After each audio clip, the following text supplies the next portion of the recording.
네. 그 이삭의 우물의 세 번째 우물이 이제 확장이잖아요. 첫 번째가 성, 두 번째가 대립. 이게 우리가 이제 말씀을 친해져가는, 친숙해져가는 그 단계이기도 한데요.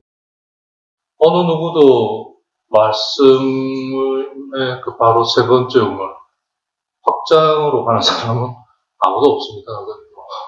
우리가 죄에 어떻든 젖어 있기 때문에 대립과 싸움과 대립의 과정을 거치는데요.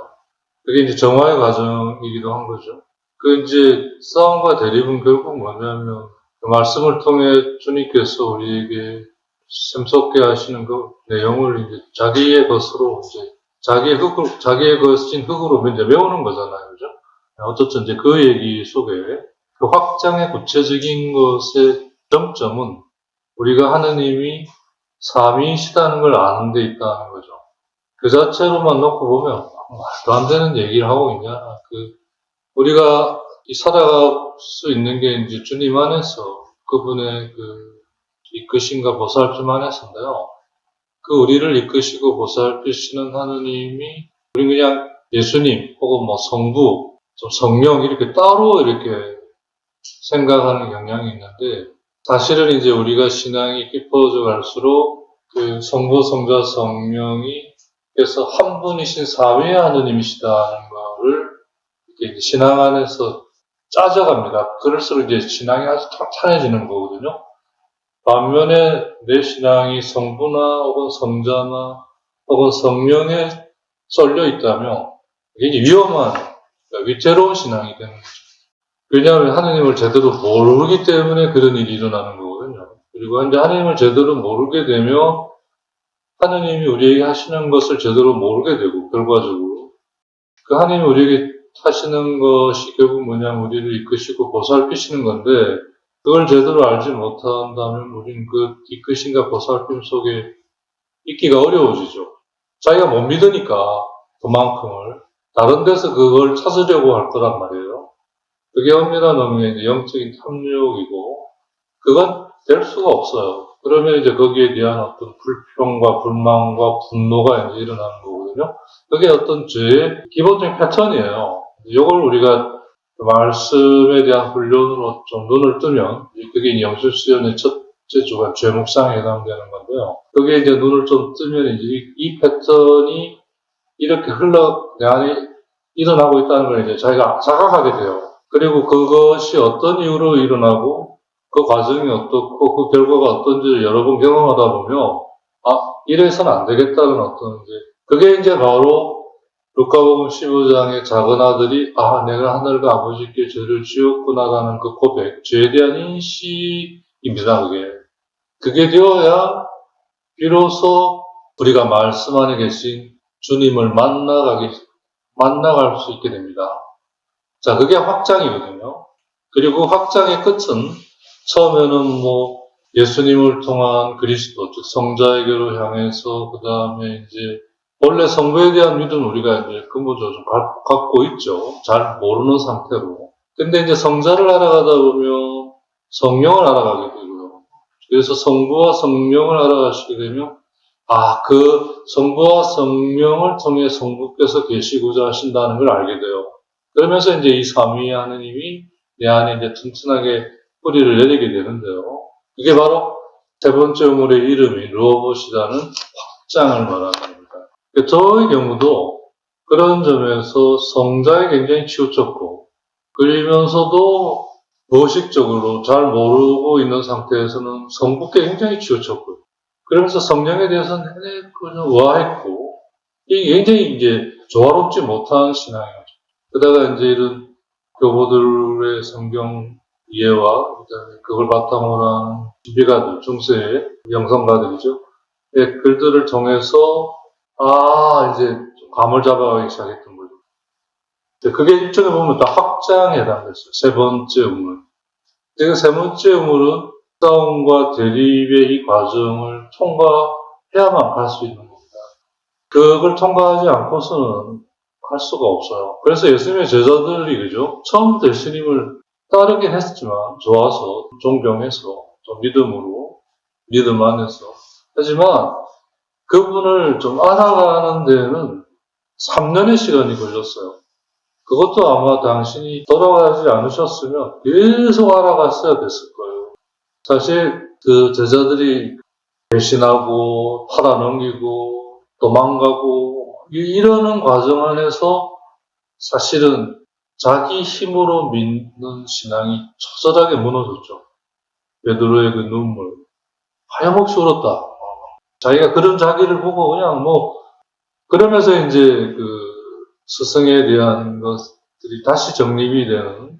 근데 유다스는 이제 그 앞에서 베드로는 주님을 바라보았다면 유다스는 그 앞에서 자기를 바라본 거죠. 도저히 감당할 수가 없는 거죠.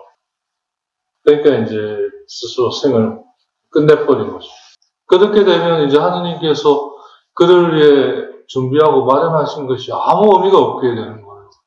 그래서 교회가 전통적으로 중시한 죄에 해당이 되는 거죠. 자, 이제 이런 맥락 속에 다 있습니다. 그래서 이삭이 우리 시대에 이제 그리스도로서 넓은 곳에 두어지고 그래서 온 땅에 그의 이름이 커져갔다. 그분의 이름이 커져갔다라는 말은 결국 뭐냐면 그분에 대한 믿음이 커갔다는 얘기거든요. 그분이 이름을 떨쳐봐야 하겠어요. 하느님이신데, 영광 속에 원래 계시는 분이신데, 그러니까 우리 때문에 우리 안에서 당신에 대한 인식이 커갈수록 그분의 이름이 커가는 거죠. 그런 의미예요. 그것도 온 땅에서. 그때 그 그리스도께서 새로운 이삭으로서 우리를 위해 이 세 번째 우물, 완전한 결실, 효과를 가져온 건데, 그게 뭐냐면, 삼위에 대한 알을 우리에게 주신 거죠. 예수님께서 다른 예언자들하고 가장 큰 차이점 중에 하나는 물과 성령으로 세례를 주신다는 이 안에 하느님은 삼위이시다는 걸 얘기해 주셨어요. 그래서 우리가 세례 때, 좀 이따 나옵니다만, 세례 때 성부와 성자와 성령의 이름으로 세례를 베푼다. 이 경문이 있는 거죠. 자, 그래서 이제 우리의 신앙도 이제 깊어져 갈수록 내 일이 잘 되고 이게 아니에요. 저 개인적으로는 일이 더 꼬이고 안 되는 것 같아요.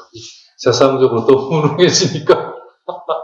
근데 이제 그 덕에 주님이 저 안에서 더 당신의 일을 할 수 있는 이제 아주 역설적인 상황이죠. 왜냐하면 내가 스스로에게 바보가 돼야 주님이 내 안에서 뭔가를 하실 수 있지. 내가 나에 대해 너무 똑똑하면요, 주님이 뭘 못하셔요. 애가 말을 안 들어. 너무 똘똘하면 말 안 듣거든요, 이게. 자, 그래서 우리의 신앙은 결국 삼위 하나님에 대한 알므로 결국 결실을 맺게 될 거다는 거예요. 그래서 만일 내가 성부와 성자와 성령에 대한 하느님에 대한 인식이 커가고 있다면 난 제대로 잘 가고 있다. 이렇게 보시면 되겠습니다.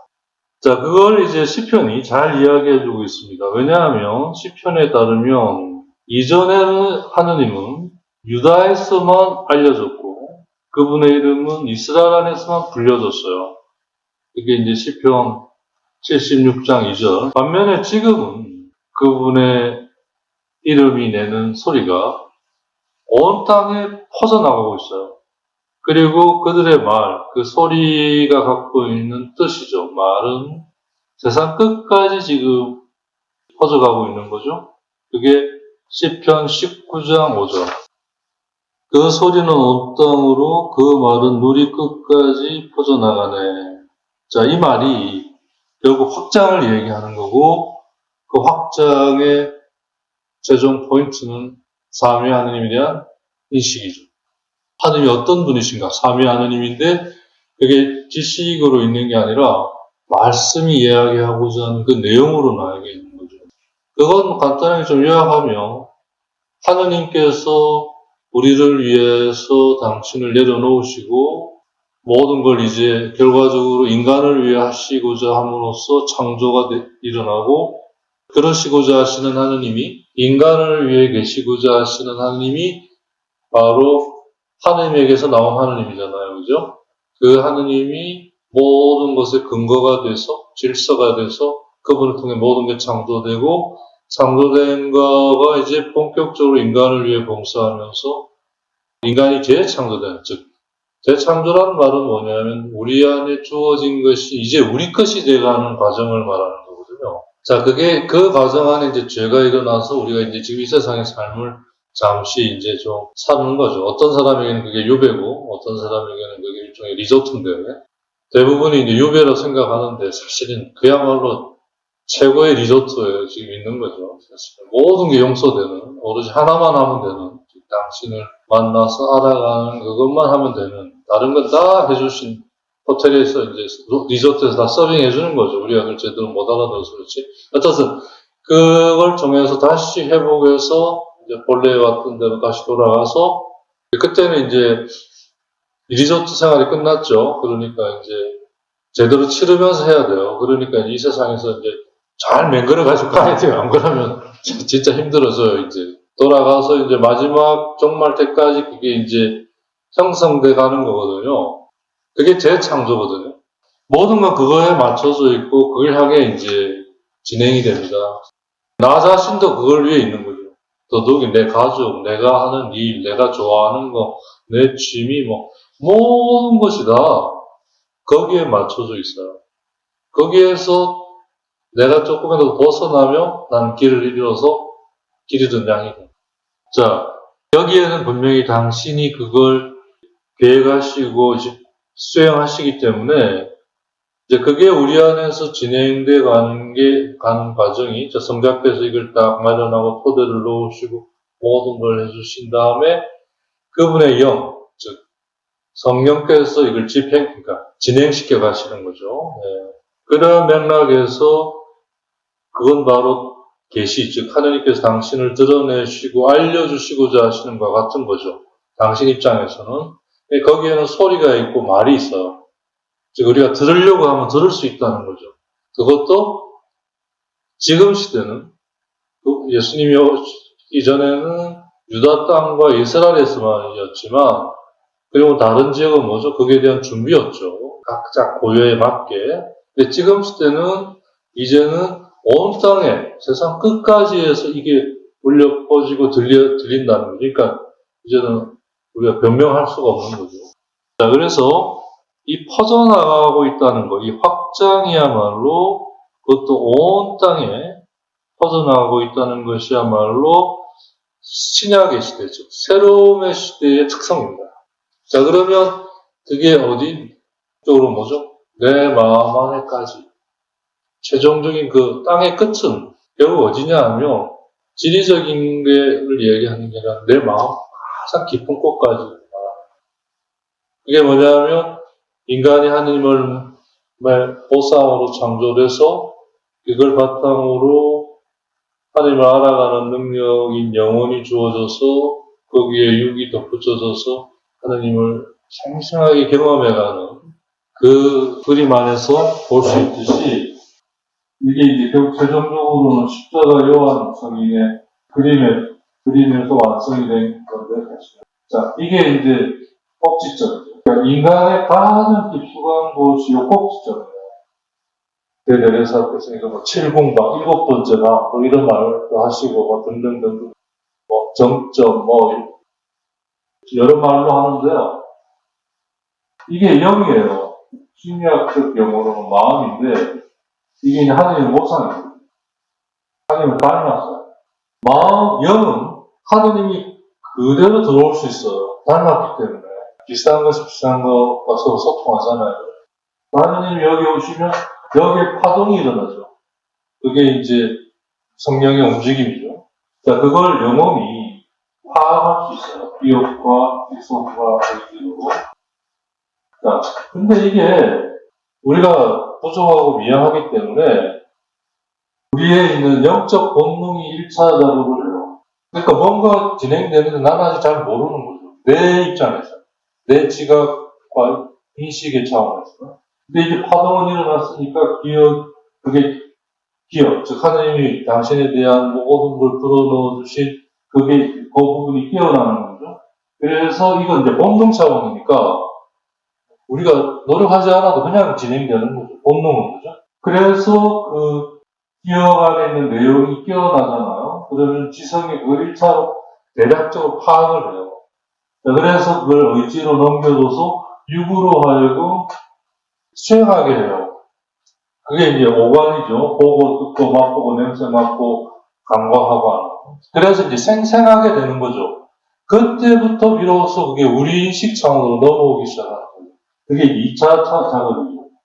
자, 그러면 이제 거꾸로, 가장 밑바탕에 있던 6이, 야, 니가 하라고 한 게 이거였어. 그러네? 그래가지고 이제 거꾸로 이제 진행됩니다. 그래서 이제 지성이 좀 더 파악을 하게 돼요. 그런데 내가 듣는다는 얘기입니다. 자, 이때 기억은 단지 저장된 내용만이 아니라 하나님과의 관계성입니다. 자, 그래서 이제 추억이 되죠. 수분이. 맞아. 하나님과 내가 그랬었지. 그게 이제 하나님이 원래 하셨고자 했던 게 이걸 통해 내 안에 형성이 되면서 그걸로 내가 하나님과 비슷해져 가는 거예요. 즉, 다시 말하면 그걸로 하나님이 내 영 안에 실제로 살기 시작하실 수 있어요. 그러면서 내가 사는 게 아니라 그분이 내 안에 사신다는 말이 이렇게 나오는 거죠. 그러면서 이제 점점 우리가 하나님께로 나아가면 나아갈수록 이제 내가 사는 게 아니라 내 안에 계신 그분이 살아. 그러니까 많은 사람들이 자기를 찾죠. 자기를 찾고자 해요. 자기는 없어. 자기는 하나님을 닮아는 되어서 하나님을 찾아야 돼요. 그래야 자기가 있는 거죠. 하나님 안에 자기가 있고. 그래서 그 끝을 쫙 하나님에 대해서 들어가다 보면 여기까지 내가 창조된 나의 가장 하나님을 닮은 곳, 가장 중심. 여기가 세상 끝이죠. 여기까지 그분의 소리와 말이 전달돼야 돼요. 그게 이제 이 과정을 통해 진행이 된다는 거죠. 이게 이 그림이 십자가 성인의 그 일기에 나오거든요. 이 그림이 완성되기까지 예수님 이후에 1500년이 걸립니다. 이 1500년짜리 1500년짜리 영적인 공룡인 거죠. 양식이고요. 자, 즉 세상 끝까지 온 땅에 그의 구체적인 건 저 점이죠. 저건 이제 교부 시대까지는 아직 드러나지 않았고요. 중세의 신비가들에서 그게 드러나고 있습니다. 자, 그렇게 온 땅에라는 게 이제 실제로 온 땅이기도 하면서 내 가장 깊은 곳까지 이게 확장되고 퍼져나가는 거죠. 그러면서 이삭의 종들, 즉 구체적으로는 예언자들, 그 다음에 새 이삭은 그리스도이시죠. 그 다음에 새 이삭의 제자들, 사도들이죠. 그 사도들의 전승을 이어받아 교회가. 자, 이 확장은 결국 우물을 파는 걸로 이루어집니다. 그리고 우물을 파는다는 것은 구체적으로 뭐냐면 말씀을 읽고, 성경 말씀을 읽고, 거기에 대한 제대로 된 렉쇼를 하고, 그 렉쇼를 바탕으로, 사실 이제 렉쇼가 이제 묵상의 영역에 해당이 되죠. 자, 그걸 바탕으로 깊이 나를 차지하는 그 내용에 잠겨드는 관상. 이제 이게 이제 훈련으로 가능하다는 측면에서 이걸 이제 영적 훈련이라고도 부르지만 어떻든 렉쇼에 따른 묵상과 관상이 결국 우물을 파는 겁니다. 그러니까 우물을 판다는 것이 렉쇼에 따른 묵상과 관상이라는 말을 이렇게 신앙의 선구자들이 알려주지 않으면 우리가 어떻게 알겠어요? 하느님의 권능이 드러나리라는 그것이 결국 이 가난하고 그 초라한 아기 예수님으로부터 해서 그 십자가에서 그 처절한 죽음까지 겉으로 보면 전혀 이해할 수 없죠. 근데 이제 신앙의 눈으로 보면 하느님이 우리를 위해 그러신 거에 자기를 내려놓을 수밖에 없는, 자기를 그냥 드릴 수밖에 없는 그러한 것으로서의 권능인 거거든요. 그걸 당신이 알려주지 않으면 우리가 그걸 어떻게 알겠어요? 우리가 생각하는 권능으로 알아듣겠죠. 그게 이제 리테러리스트, 즉 문자주의 혹은 자기식으로 성경을 읽는 사람. 이 어리게에서 계속 그 부분을 얘기를 하거든요. 그렇게 읽지 마라. 말씀으로 읽어라. 그게 이제 필리스틴인데, 그죠? 흙으로 우물을 메꾸는 이들. 그걸 얘기하는 거잖아요. 자, 그래서 우물은 계속 파야 돼요. 그래야 거기에서 생수, 살아있게 하는 물을 만나요. 그 살아있는 물이 그때 봤던 창세기 26장 19절. 이삭의 종들이 그 골짜기를 파다가 생수가 솟는 우물을 발견하였다. 생수라고 우리가 이제 번역했는데요. 러비, 살아있는 물이에요. 살아있게 하는 물. 자, 이게 나중에 뭐죠? 사마리아 여인에게 얘기하는 영원히 마르지 않는 생명의 물이 그 안에서 나올 것이다. 이게 이제 사실 근원적으로 보면 그 창세기 1장 2절에 온 땅이 10년의 그 물이죠. 그 물이 윗물과 아랫물로 나뉘시잖아요. 그 윗물은 이제 생명 은총의 물이, 그리고 아랫물은 이제 그 물이 우리 안에서 생명의 물이 되도록 하느님께서 하시는 거예요. 그러니까 하나님은 모든 걸 다 하시지만 그게 우리 것이 되도록 가장 기본이 되는 걸 드러내 주시고, 그게 뭔지를 우리가 이제 찾고 알아가면서 그걸로 부분을 채워가는 거죠. 우리가 할 수 있게. 그래서 우리 것이 되게. 그러면서 그걸로 충만케 가시는 그런 방식을 쓰시는 것 같아요.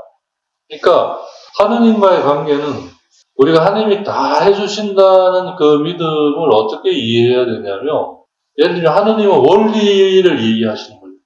기본을 얘기하시면 우리가 이제 그 기본이 뭔지를 이제 배워 익히면서 알아들어가잖아요. 그죠? 아, 그래서 그런 거구나.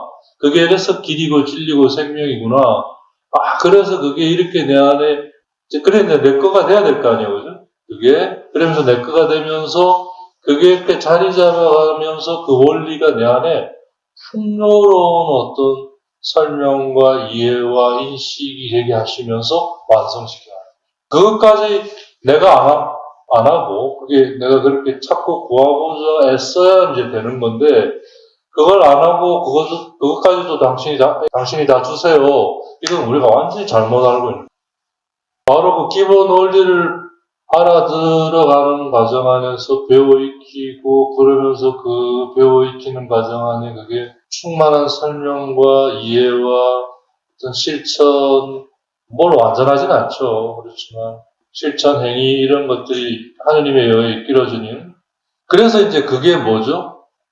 영원히 마르지 않는 생명의 샘에서 나오는 물이 되는 거죠. 계속 흘러나오는 거죠. 그런 것이. 거기에 대한 설명, 거기에 대한 이해, 거기에 대한 구체적인 어떤 인식들, 기본 원리를 바탕으로 보죠. 그게 바로 영원히 마르지 않는 물인 거예요. 그게 살아있는 생수. 그게 우리 안에서 흘러나온다는 거예요. 그건 모두에게. 단지 이제 좀 더 그걸 위해 특별히 더 선택된 이들은 있죠. 하지만 이제 그들은 자기 안에 이루어진 것들이 예수님처럼 남에게 이루어지도록 전하고 나눠야 되는 어떤 미션을 때문에 이제 좀 더 선택된 거죠. 그런 부분에서. 그런 걸 이제 교회법 용어로는 성직자라고 얘기하죠. 기본적으로 사제들이죠. 이게 바로 세례예요. 이렇게 우리가 확장되어 기본 원리를 하느님이 우리에게 드러내 주시면 이제 우리는 그걸 구하고 찾으면서 거기에 머물러 거기에 확장되어 가는 게 세례예요. 그래서 아까 말한 확장은 삼위에 대한 하느님에 대한 인식이기 때문에 성부와 성자와 성령의 이름으로 우리가 세례를 받고 그 세례를 우리 안에 이루어가는 꼭 이끄심 속에 있게 되는 거죠. 그러니까 세례는 받는 거가 아니라 엄밀하게 말하면 세례를 통해서 확장으로 나가는, 확장되어 갈수록 우리는 더욱더 정결해져 갈 것이고, 영적으로 정화되어 가고, 그럴수록 더 하나님에 대한 알미 커가서 빛 속에 있게 될 것이고, 그만큼 그분이 내 안에 드러나는 만큼 내가 그분께 나를 드릴 수 있기 때문에 일치, 정화와 조명과 일치에 우리가 있게 되는 것이죠. 자, 그래서 이제 그게 그 마태복음 28장 19절에 그러므로 너희는 가서 모든 민족들을 제자로 삼아 아버지와 아들과 성령의 이름으로 세례를 주고 내가 너에게 명령한 모든 것을 가르쳐 지키게 하라. 보라, 내가 세상 끝날까지 언제나 너희와 함께 있겠다. 그분이 우리와 세상 끝날까지 함께 할 수 있는 상황은 세례, 즉 다시 말해서 확장 속에서입니다. 그리고 세례라는 말 자체가 씻고 거기에 성령이 임하는 그런 형식이잖아요. 그죠? 그게 바로 이 이삭의 우물을 근간으로 하는 거죠. 확장이라고 하는 거예요. 모든 것은 여기에 속해 있고, 그래서 온 땅과 그 땅이 포함하고 있는 모든 것은 그래서 이걸 하시는 주님에게 속해 있어요. 자, 그걸 하도록 우리가 이 땅에 보내어졌고, 이 땅이 그걸 하도록 우리에게 그 모든 것을 생산해 주는 거예요. 우리는 이제 그걸 통해서 생명을 유지하면서 그 안에서 육이 있기 때문에 생명을 유지해야 되잖아요. 자, 그걸 통해서 영과 영혼이 내 안에 이루시는 하느님의 것들을 찾아서 이루어 가시는 데 쭉 응답을 하는 거죠. 이게 기본 패턴이에요. 자, 결국 우리는 아까 말한 우물을 파고, 자, 그 우물을 파는 그 안에서 확장이라는 이 안으로 나아갑니다. 그 끝이 아까 말한 삼위 하나님에 대한 인식. 그 인식은 바로 내가 삼위 하나님 안에 함께 할 수 있는 근거를 말하는 거죠. 그게 바로 혼인잔치 입고 갈 예복이에요. 혼인잔치 입고 가는 예복의 최종적인 형태가 뭡니까? 웨딩드레스예요. 하느님과 혼인하기 위해 그곳을, 아니 세상에 혼인하러 갔는데 신부가 혼인복이 없어. 추리닝 바람이야. 조금 그림이 그렇잖아요. 그죠? 그래서 우리에게 가장 중요한 건 예수님이 이야기한 혼인잔치 입고 갈 예복입니다. 그게 바로 영원한 생명이에요. 그게 바로 하느님을 위해 죄화를 모으는 거예요. 그게 바로 확장 속에 있다는 거죠. 자, 지금 우리가 하고 있는 것들이 확장이라고 하는 렉시오, 확장의 가장 기본 단위가 렉시오거든요. 이 렉시오를 지금 결국 하고 있는 거죠. 자, 그래서 이제 확장이기 때문에 하느님의 말씀을 아드미니스트, 그러니까 영어로 어드미니스트죠. 좀 관리하고 경영해야 한다. 진짜 이때가 언제냐면요. AD 300년 때거든요. 이때 이 아드미니스트라는 말을, 하느님의 말씀을 관리하고 경영해야 한다. 이런 말을 쓰거든요. 하느님의 말씀을 관리하고 경영해야 한다. 그럼 이게 뭔 말이냐, 이게. 관리하고 경영해야 한다는 말이 우물을 파야 된다. 우물을 판다는 게 이제 결국 정리되고 해서 영적 훈련을 해야 한다. 이 말로 귀결됐고, 영적 훈련을 그럼 어떻게 하냐? 렉시오를 통한 묵상과 감상으로 이렇게 정리됩니다. 그게 확장의 결과들이죠. 확장되고. 사실 우리가 뭐에 대해 제대로 알아갈수록 간결해져 갑니다. 여저분하고 그런데 어쩌고저쩌고 이런 게 별로 없어집니다. 점점. 그냥, 그리고 나중에는 말 안 하고 그냥 알아요. 너무 알면 설명을 못 해요. 그렇게 되기까지 우리는 몇십 년이 걸린 거죠. 그러면서 나중에는 설명하는 걸 잊어버려요. 정도로 단순해져 가는 거죠. 바로 그게 아드미니스트죠. 관리하고 경영. 그래서 이 부분이 있어야 아까 말한 대로 그걸 통해서 하느님이 당신을 드러내 주신 걸 우리 안에 완성시켜 갈 수 있어요. 채워 가실 수 있어요. 그러지 않으면, 우리가 이 관리하고 경영하지 않으면 하느님이 기본적인 건 하셨지만 그걸 가지고 우리가 우리 것이 되게 하는 데에 아무런 역할을 하실 수가 없어요. 우리가 안 하기 때문에. 그래서 이 부분을 우리가 많은 일이 오해하고 착각해요. 이걸 하느님이 하신다, 혹은 하느님이 해주신다, 이런 얘기는 절대 그렇지 않습니다. 하느님이 해주실 거면 우리가 이 성경을 읽고 머물러서 그걸 알아듣고 그렇게 뭐 필요가 있어요. 알아듣기까지 쉬운 게 아니잖아요. 기다려야 되고 머물러 있어야 되고 나중에 이제 뭐 포기가 아니고 완전히 맡기고 드러내 주실 때까지 그냥 기다리는 거잖아요. 그죠? 진짜 그야말로 자기를 버리지 않는 한은 답이 없는, 예. 이제 그러면서 하느님이 우리를 당신의 사람으로 그렇게 형성시켜 가시는 거거든요. 뭔가를 이렇게 알아듣고 깨닫고 이런 거는 거기에 따른 어떻게 보면 보너스 부산물이고요. 그 과정으로 우리가 하느님처럼 되는 거거든요. 자, 그래서 누구든지 우리들 사이에서 하느님의 말씀을 관리하고 경영하는 사람은 누구나 다 우물을 파는 사람들이다. 그리고 그런 사람들은 생수를 찾는 사람들이고 생수를 발견하게 된다. 그가 발견한 생수로 그는 자기뿐만 아니라 그와 함께 있는 이들의 원기를 되찾게 해줄 수 있다.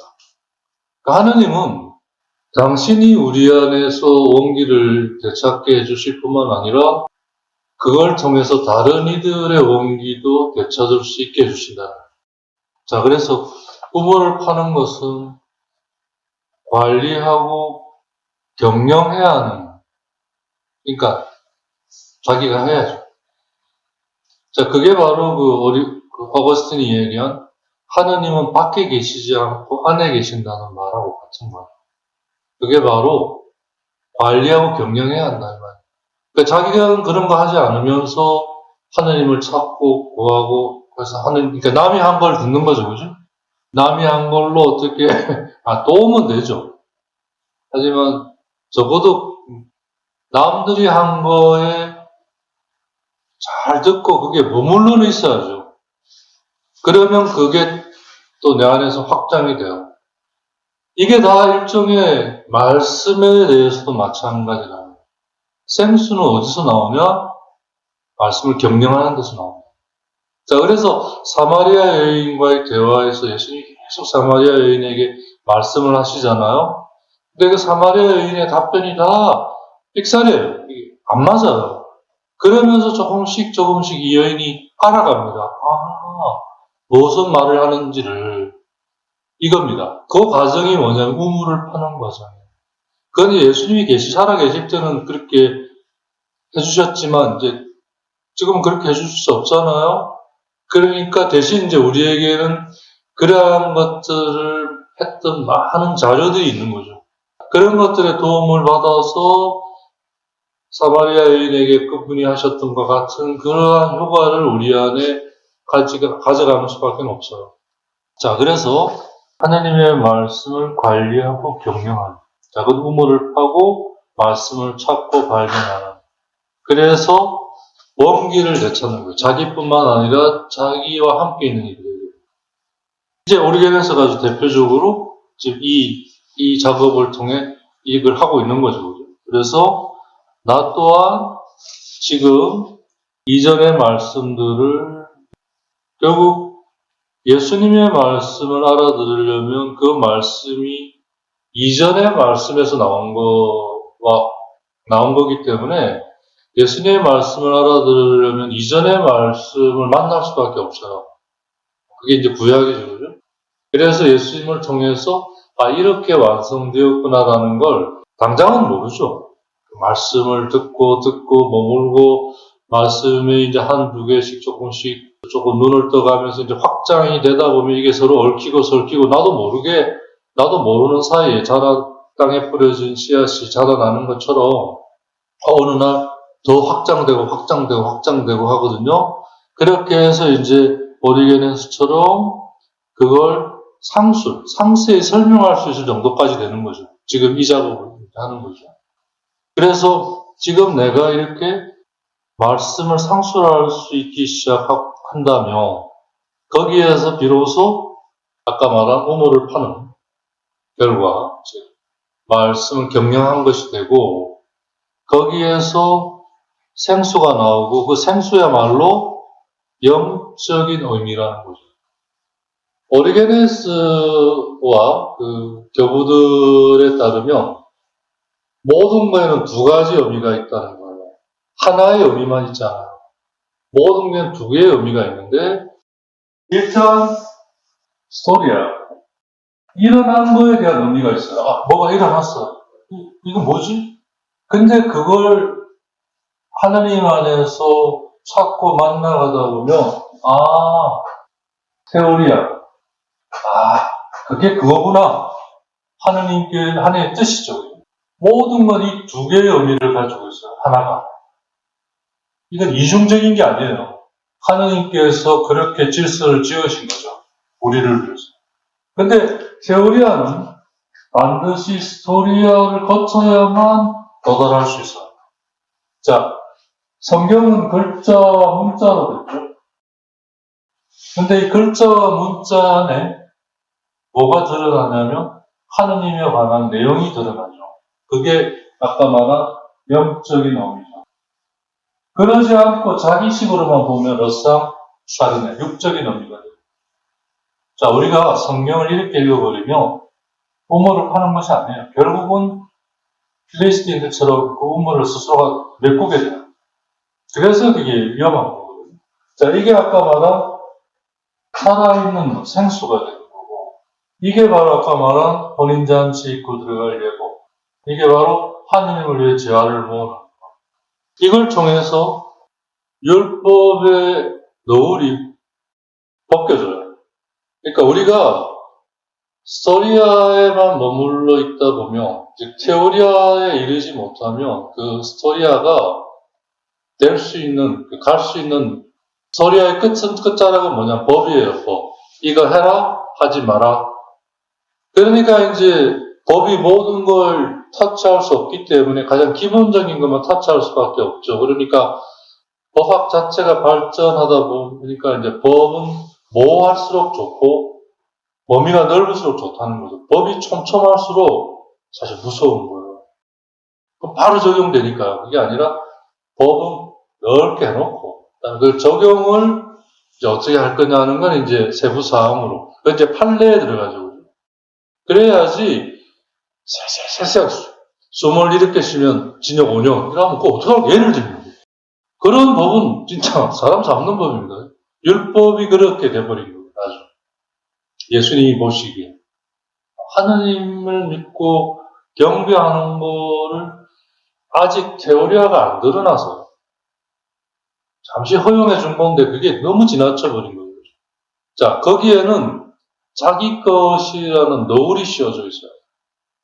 그러니까 우리가 그 죄로 물들어 있다라는 것의 가장 대표적인 게 자기도 모르게 인간이 공통으로 쓰는 어휘에, 언어 표현에 그 자체도 사실 굉장히 엄연하게 말하면 모호하죠. 전체적인 어떤 이러한 것이 그 안에 이제 들어가 있는데 거기에 대해 모호하니까 자기도 모르게 그 안에 그걸 벗어나지는 않아요. 그렇지만 자기 나름의 그 개념을 정의를 그어서 좁게 설정해버려요.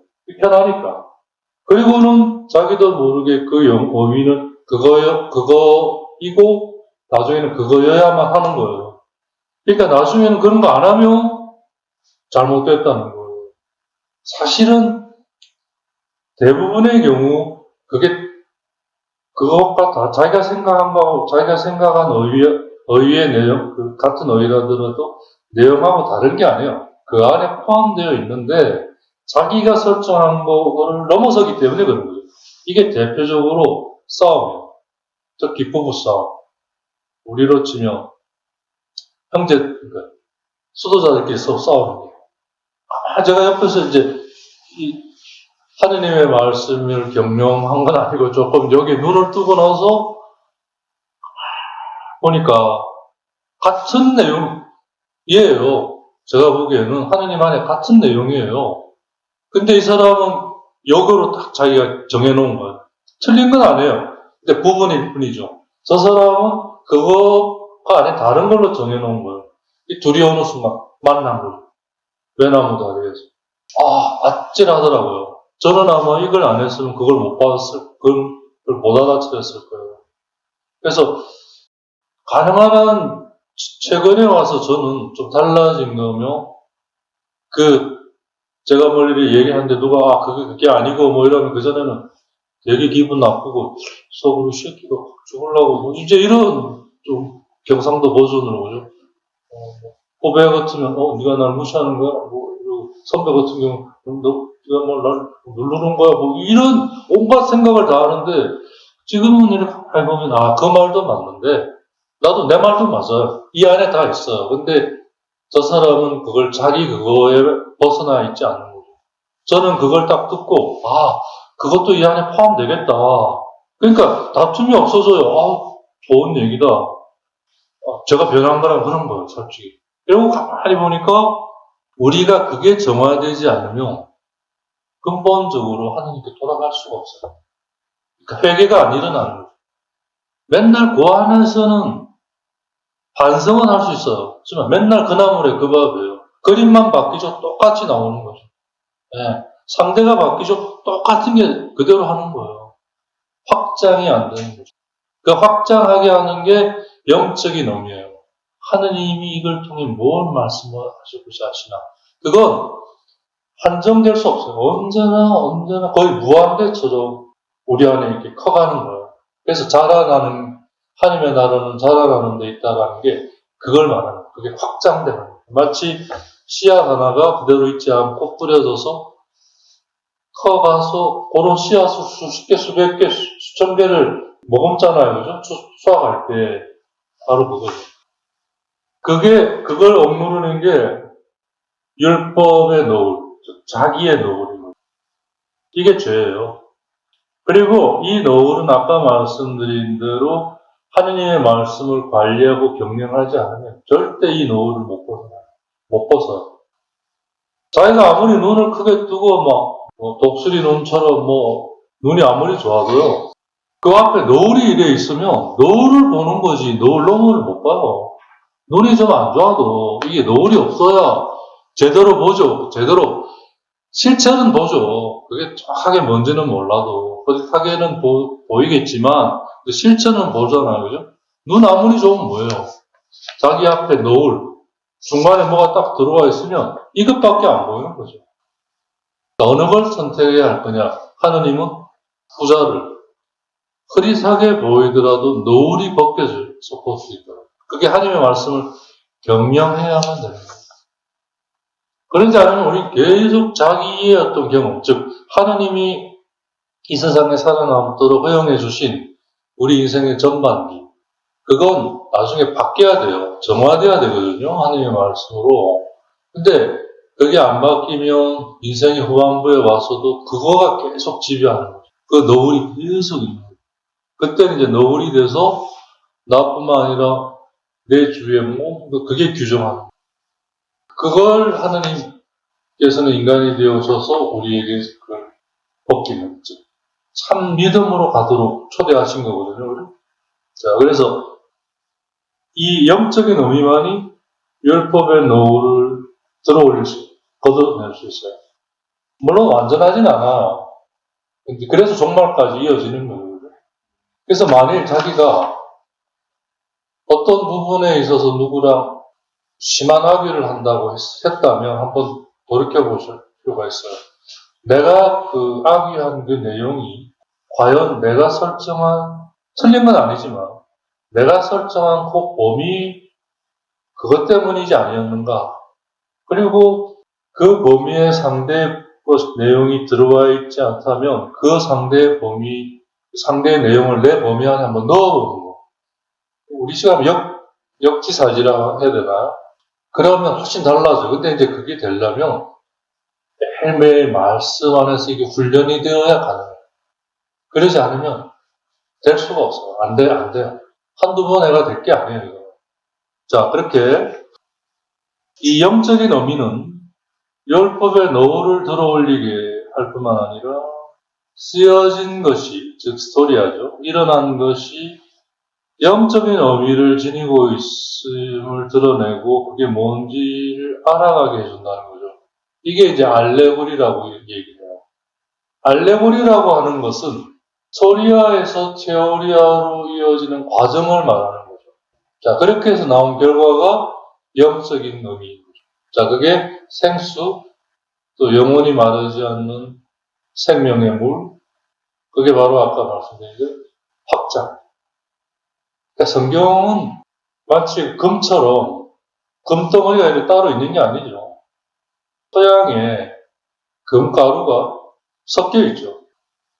자, 그래서 그 흙을 퍼서 흙은 골라내고 금가루만 이제 해서 그걸 모아서 그것도 뜨거운 불에 이제 재련을 해야죠. 그죠? 그래가지고 불순물을 또 없애야죠. 그죠? 그래서 금이 나오는 거거든요. 되는 거거든요.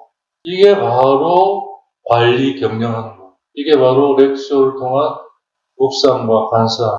근데 그게 되려면 렉쇼가 안 되면 아무것도 안 돼요. 렉쇼가 되면 그 다음 거는 따라오게 돼 있어요. 그래서 이제 제 지론은 그거예요.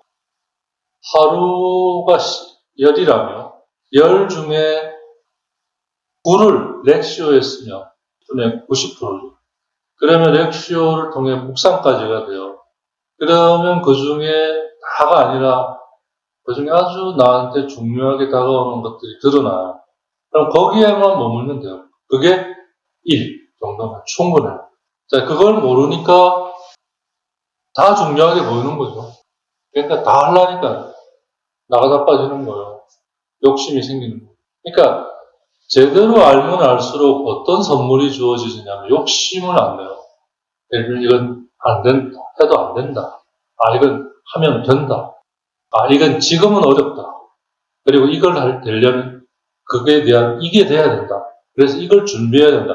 이런 것들이 나오는 거거든요. 그러니까 심리학적으로 말하면 굉장히 분화된 형태가 나와요. 딱딱 맞게. 이게 안 되는 게 이제 미분화잖아요. 이게 미성숙한 사람들의 모습은요. 그 부분이 미분화되어 있어요. 딱딱딱 안 돼 있어요. 자, 이게 다 관리 경영이 안 됐기 때문인 거예요. 즉, 꿈을 안 팠기 때문에. 능력이 없어서가 아니라. 그러니까 알레오리가 안 된 거죠. 그냥 문자 그대로만 남아있는 거죠. 문자 그대로만 남아있는 게 뭐예요? 그 말이 갖고 있는 거기에만 있는 건데, 왜냐하면 이제 그 말이 갖고 있는 걸 가지고 하느님의 이끄심 안에서 그 말이 하느님을 뜻하는 것으로 가야 되는데, 그 말이 갖고 있는 것 중에 또 가장 일부를 자기의 것만으로 딱 해버리니까 더더욱이 안 되는 거죠. 그 이유가 다 있는 거예요. 안 되는 데는. 이상하게 안 되네요. 이런 거 없어요. 아니면 뭐, 기정집이 오면 다 되는 줄 알았어요. 그런 거 없어요. 친구님이 잘 가르쳐 주신다길래 제가 배우러 왔어요. 아니, 못 알아듣는데 뭘 배워요, 배우기는. 자기식으로 다 알아들으려고 하기 때문에 그러는 거예요. 예수님을 죽인 이들도 뭐예요? 예수님이 하시는 말씀을 자기식으로 알아들으니까 오셔서 불경죄잖아. 근본적으로 이 인간이 뭐고 우리가 사는 삶이 어떤 거고 그게 어디를 향해 가고 이러한 인식이 없기 때문에 그런 결과가 말씀을 경영하지 않았기 때문에 자기 노을에 빠져 사는 거예요. 이게 육적인 거죠. 이게 바로 문자주의. 그냥 말하는 그대로 알아듣는 거죠. 우리가 하느님에 대해 그럴 수 있어요. 자, 그래서 하느님은 우리를 이끄시고 우리는 뭐죠? 아브라함하고 이삭에게 하신 것처럼 하느님은 그러잖아요. 아브라함에게 너가 있는 곳에서 내가 보여준 곳으로 떠났어요. 여기서 우물을 팠어요. 그 아들인 이삭이 아버지가 판 우물을 다시 파요. 왜? 필리스틴들이 다 메워버렸기 때문에. 그걸 파면서 확장을 경험하는 거예요. 아버지가 경험하지 못했는데 이 아들이 경험하는 거거든요. 자, 이게 이제 야곱이 싸워서 이걸 지켜가거든요. 자, 이 구성이 예수님 안에 그대로 하나로 녹아있는 거죠. 그래서 모세부터 그걸 실제로 이제 하나의 대서사시서로 이제 진행해 가는 거잖아요. 그죠? 그래서 이제 약속의 땅에 이르르긴 했는데, 그 세대는 못 이르렀죠. 맨날 반항만 했으니까. 우리가 할 것 같아요. 그래서 그 자식 세대가 들어갔는데, 자식 세대도 또 부모 세대를 닮아가지고, 이제 그래가지고 맨날 예언자들이 하는 말이 정신 차리라, 회개하라, 결국 그래, 유배 가고, 그런 것도 정신 못 차리고, 결국 당신의 아들이 오셨는데도, 뭐야, 이거 하고 죽여버리고. 지금 이런 거거든요. 그게 계속 우리 이야기 일어나고 있어요. 실제적으로. 우리 삶 안에서. 근데 거기에서 해방될, 이게 어둠인데, 유일한 길은 말씀을 경영하는. 그래서 이제 구원 경륜이라는 에코노미야. 거기서 이제 영어 이코노미라는 말이 나왔거든요. 그 에코노미가 하느님의 구원 경륜인데, 그게 보면 뭐냐면, 우리에게서는 말씀을 경영하는 거예요. 그게 가장 최소의 노력으로 최대 효과를 얻는 거예요.